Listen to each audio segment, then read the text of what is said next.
The third thing that confronts black people are health issues. We don't eat right. We do not eat right. We do not take care of our health. We do not exercise. We do not go to gyms. There's this stupidity amongst black men. They want that big, big ass. I don't know why. I don't know if they're fucking these women in the ass. I don't know why black women are obsessed with big fucking asses. I'm not. Give me a woman that has a nice shape. I don't need a woman that has an ass this big. For what? As a result of that, you have black women who are obese, black women who are fat, and they think they're healthy. They think that is good. You go to gyms, you see white people, you don't see black people. We need to take care of our fucking health. The government cannot mandate that we take care of our fucking health. And I don't want to put it upon the government to do that because I don't want the government to control my life. Economic constraints. That's number 4. If you go to California, where I'm from, LA, you'll see a bunch of Mexicans. A lot of those Mexicans in LA own their own businesses. It might not be a big business. It might be some Mexican with 4 of the Mexicans, they go around cutting grass, landscaping people's shit. But that business enables that Mexican to feed his family and to do the things he wants to do. Over time, that Mexican will grow his business, and now he's a millionaire. Black people need to start more businesses. We need to gain that entrepreneurial spirit. We had it during segregation, during Jim Crow, during Reconstruction. Black people had that entrepreneurial spirit. But at some point in time, it was killed. And now you don't see that many black entrepreneurs, except black women. Black women are getting there out front. The only problem I have with black entrepreneurs, they don't think big. Once you've hit that $1 million mark in revenues, you're happy. You're happy. That thinking, that mindset will never get you to the point of a Microsoft, a Google, an Oracle, a Facebook, and so forth. You gotta think big to get big. One of the things that holds black businesses back is lack of access to financial resources. This could be loans from banks. This could be funding from VCs, angel investors. They don't have that much confidence in black businesses. And so hence, it is much harder for a black business owner to walk into a bank and get a loan to expand their business than it is for a white, Hispanic, or Asian business owner.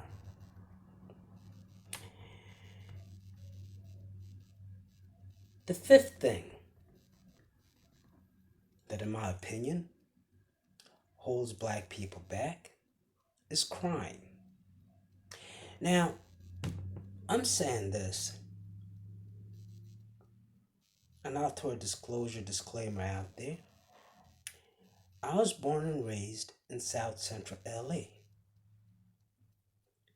At about the age of 9, 10 years old, I started running with Crips because that was 60s territory. So I started running with Crips. At the age of 10, I started selling drugs. At the age of 12, I started playing high school sports. My coaches told me, sports or the streets, make your choice. I chose sports and I walked away. Many other black men do not have that opportunity. Many other black men in the hood do not have access to jobs because a lot of companies will not hire black teens because a lot of companies have a bias against black teens. Not every black teen is lazy. Not every black teen is dumb. But just because a minority of black teens are lazy and dumb, they apply that assessment to all black teens. Hence, summertime, you got white kids that got their summer jobs. Black kids can't get a fucking summer job. You go to the hood, you got a black kid that can't get a job. What are they gonna do? Sell drugs. What does selling drugs lead to? Incarceration. Once you're locked up, you're caught in their lifestyle, and it's a revolving door. Now, what happens when you're incarcerated? You have a felony on your record, and you can't get a job. Your life is fucked up. What are you gonna do? The criminal justice system discriminates against black people. A black man, a white man comes up in front of the judge. Same criminal history, same crime. The black man gets a more severe sentence than the white man.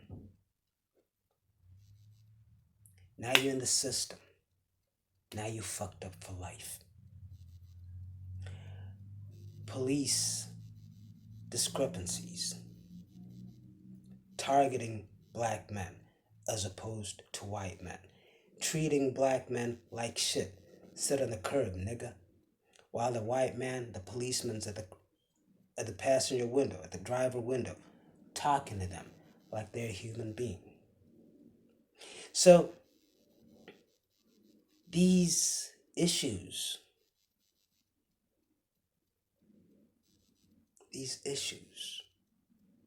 hold black people back.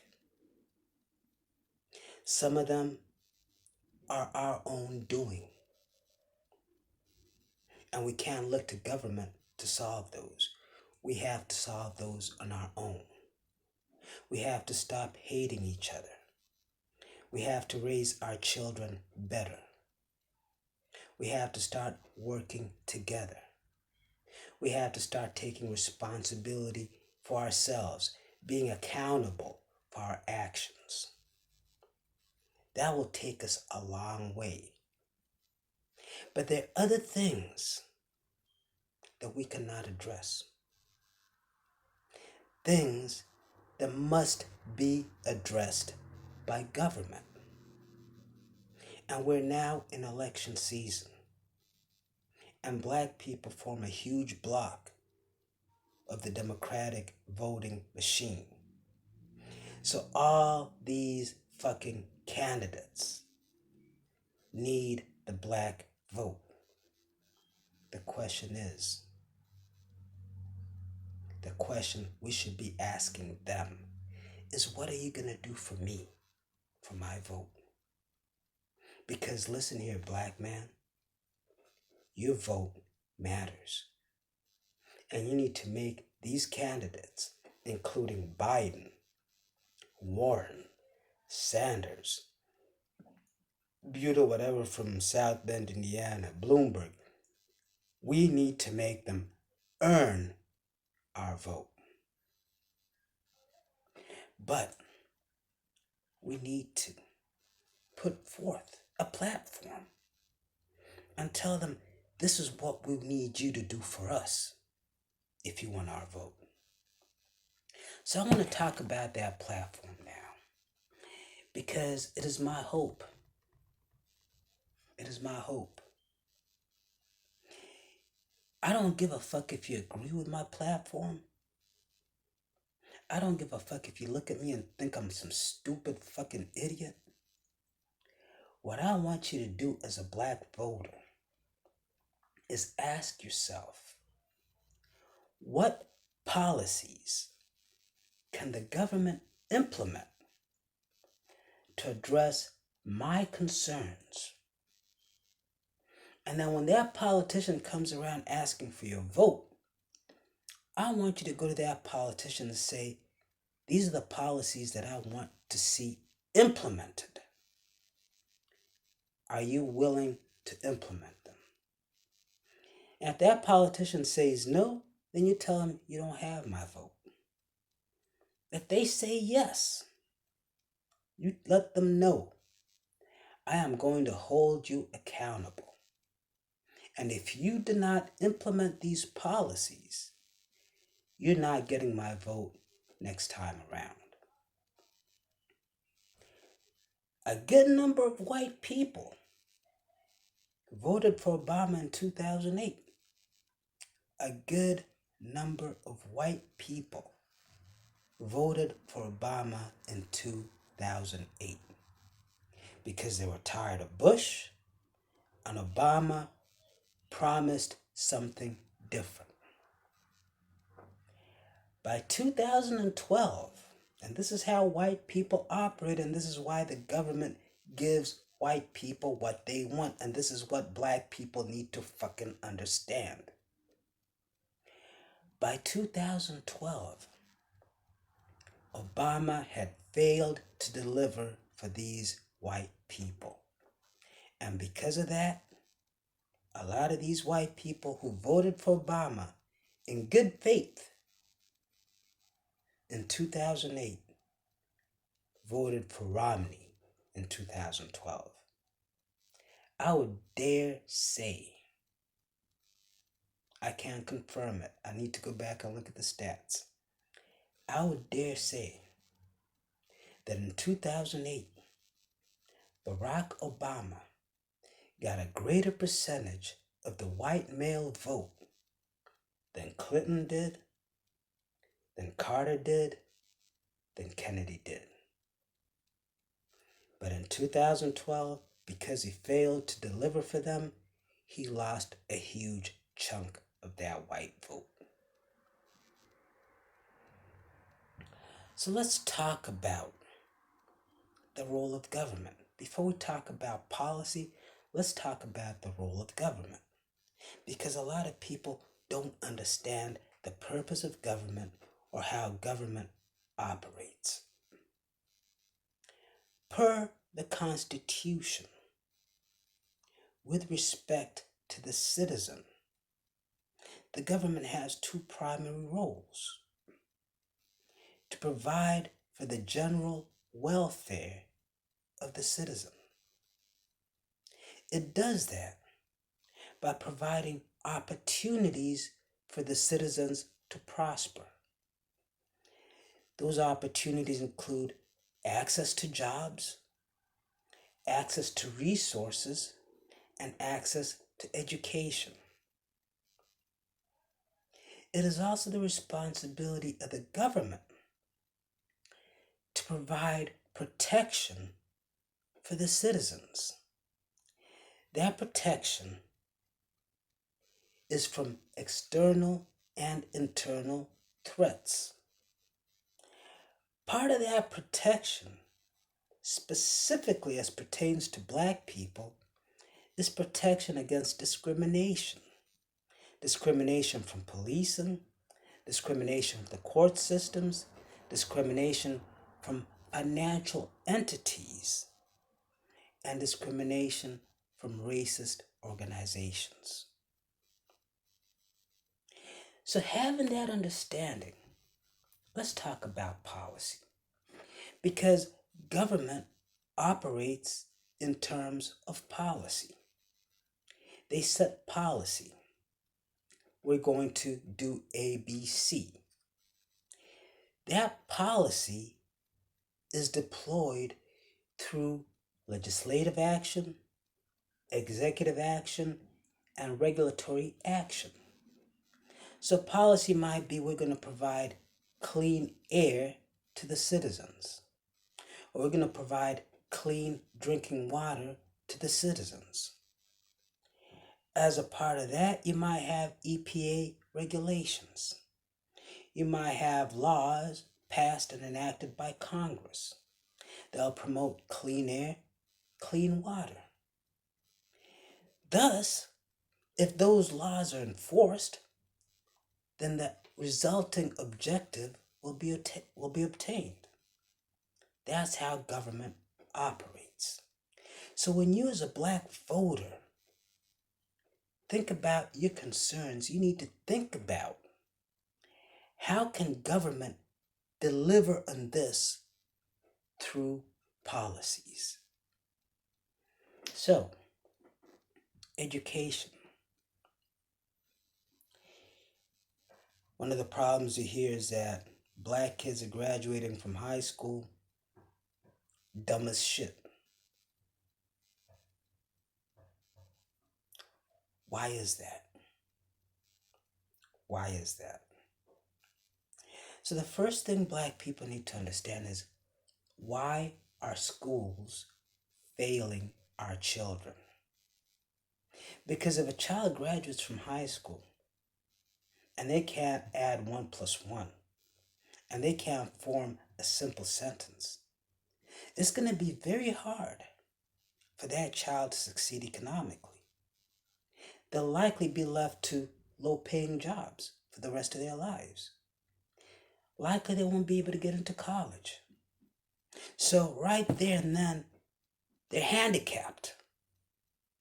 Walking out of high school, they're handicapped for life. So you need to ask yourself, as a black parent, as a black voter, why are the schools failing our children? And what can government do? What policies can government implement at the national, state, and municipal level to ensure a higher quality education for our children? And then you formulate that into policy. So when that politician comes to speak to you, say, this is what I want. I want a school system that rivals the best in the world.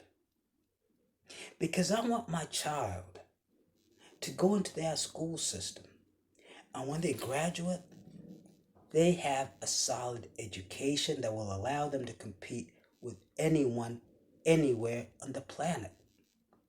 If they want to go to college, they have the education to go to college.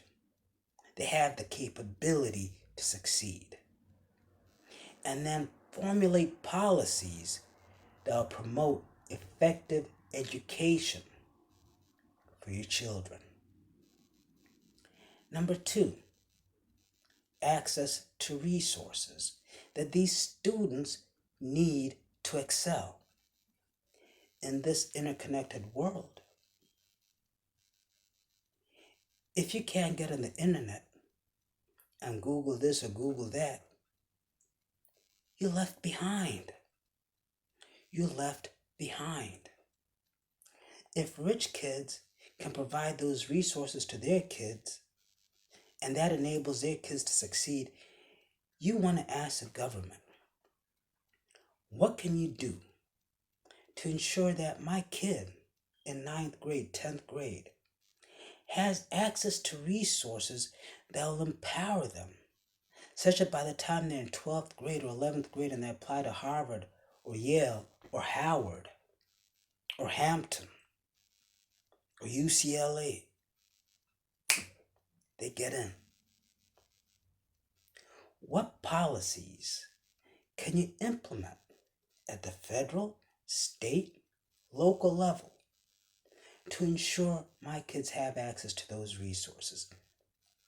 It could be as simple as the government providing grants to fund libraries, put libraries in the ghettos, put educational resource centers in the ghettos, in the black communities. It doesn't have to be the ghetto. Not all black people live in ghettos. In black middle class neighborhoods, in black upper class neighborhoods, put those resources there so those kids can go over there and gain that knowledge, those capabilities to make them competitive in a global marketplace. Education, jobs. I was a black teen once. And when I was a black teen, I wasn't lazy. I was an athlete. I was a musician. I was hardworking. When it came to summertime, no one would give me a job. For no other reason that I was black and a teenager. Because black teens have gotten a fucked up reputation. Not all of their own doing. One black teen comes to a job, he's lazy as shit, he doesn't show up, so all of a sudden that owner thinks, oh, all black teens are lazy. So you get another black teen that's hardworking, studious, devoted, dedicated. He's not going to get a job because he's a black teen. What does this do? Over summer, black teens go work, make money, save their money. 14, 15, 16, 17, 18. By the time they go to college, they could pay for their own tuition. By the time they go forth in life, they don't incur bad debts, so their credit is not fucked up. Black teens don't have that opportunity. So you as a parent, you go to the politician and you say, okay, you want my vote? I got a black teenage son. Last summer, he couldn't get a fucking job. The summer before that, he couldn't get a fucking job. What are you, Mr. Politician, going to do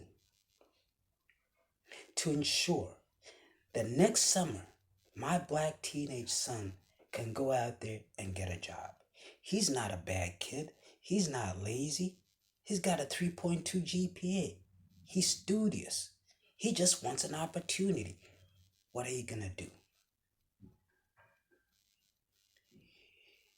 In addition, the hiring process. You have discrimination. In this day and age, you have discrimination, where a black man and a white man will show up, and the black man might be more qualified than that white man, but that white man will get a job. So you talk to the politician and say, what policy are you going to put in place to ensure that these corporations cannot and do not discriminate against black people who are qualified for their job? But it goes beyond that. You're a black man, you're inside. You bust your ass, you're working hard, do everything that's required of you. You've been there 5 years. This white boy been there for 1 year. A position up here opens up. Manager, director, whatever. They promote the white boy who's been there for 1 year, and they pass you over. I've been in corporate America, and I've seen that happen over and over and over again. That is a serious detriment to the advancement of black people. And that's why you don't see many black CEOs.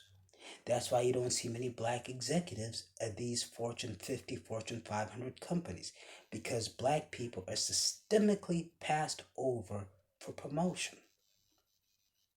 As a matter of fact, what they try to do, they try to channel black people into dead-end jobs. Or you'll be the vice president of diversity. Vice president of diversity will never have a shop. at an executive officer title, ever. And that's where decisions are made. So you talk to the politician, you say, Mr. Politician, what policy are you going to put in place to prevent these companies from denying black people opportunities for advancement? Number 4, you talk about single parenthood in the black community. Now, you got a black mother. She's working hard, busts her ass every day, got 3 little kids. Her youngest one, 2 years old. It makes it hard for her to work, to advance herself, when she has to shell out a quarter or a third of her salary for daycare for a child. She loves her child, but it's costing her for daycare. You talk to the politician, you say, look, I'm a single mother. Daycare is killing me. What are you, Mr. Politician, going to do to alleviate the burden of daycare on me such that I can succeed? As I succeed, I can provide more opportunities for my children such that they too can succeed. I may be poor, but if I could provide my children opportunities, they don't have to be poor. Skills, education. If the education system is fucked up, that means that black kid who graduates from high school has a less probability of getting into college. They don't have the supplemental resources to compensate for the fucked up education system. They don't have any skills.